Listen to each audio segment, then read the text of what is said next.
We're still tracking a few strong storms out this evening. We're going to start lower Plaquemines here with your storm activity. You got the Pontchartrain Conservancy cam behind me. Plenty of blue sky here. And stay away from the storms for the greater New Orleans area. But there it is, lower Plaquemines, the very strong storms. You're not left out of the coverage, too. We're going to get to you right now.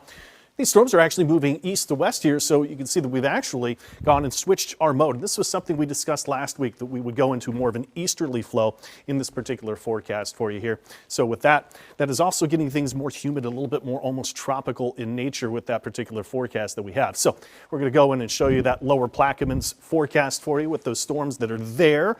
And again, dropping very heavy rain rates. Heavy rain rates could be on the order of at least 2 to 3 inches per hour. So you can see this right over Boothville, Orchard, Nairn, getting some of those storms, even Buras getting those storms out for you.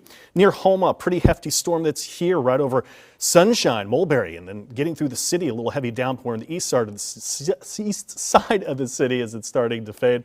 But we also have some fading showers, St. Tammany Parish over to Mandeville, Covington, and right along the Pearl River as you go north out of Sun into Bogalusa, and then some storms that are fading also as you get towards around those areas that are going to be into the border with Mississippi. So for the most part, we've started to see that storm activity that's starting to wind down from really active scene. It was I-12 corridor earlier today, really got hit very hard with some storm activity.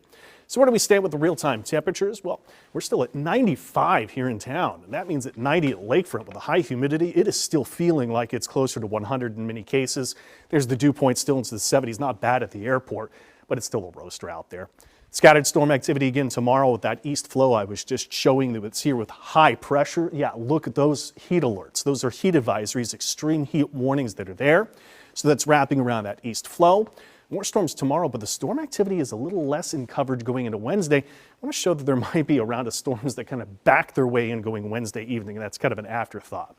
We start tomorrow morning with the forecast here. We'll show that most of these storms will fade away, but there is an indication we could get a little early morning storm activity tomorrow. We're in the 70s to around 80 here in town. North Shore is as low as 73, Grand Isles at 83.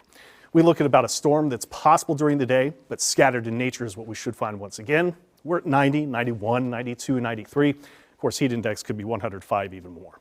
Wednesday's forecast. Storms are fewer in coverage. We look at maybe 1 or 2 isolated storms. This is interesting. Wednesday night showing some indications that we back some storms in from a cluster of storms. That's possible. I want to see more information before I go with that. But it could be really hot. 95, possibly as high as 98 with a heat index. The hottest spots possibly approaching 110. So scattered storms tomorrow, but really be aware of the heat, the impact day that'll be coming. And that's most likely a heat advisory for Wednesday. We head out into the greater Atlantic here, and we do have one zone of concern, which has actually been taken down to about a 50-50 chance of possible development, but there really isn't much going on. That's it. It's an Invest 90L and nothing beyond that. Rain chances over the next 7 days go down Wednesday. They say they'll pop back up as we go in through the 7-day forecast to the weekend to next week too. Just be ready. Stay ready for that heat on Wednesday.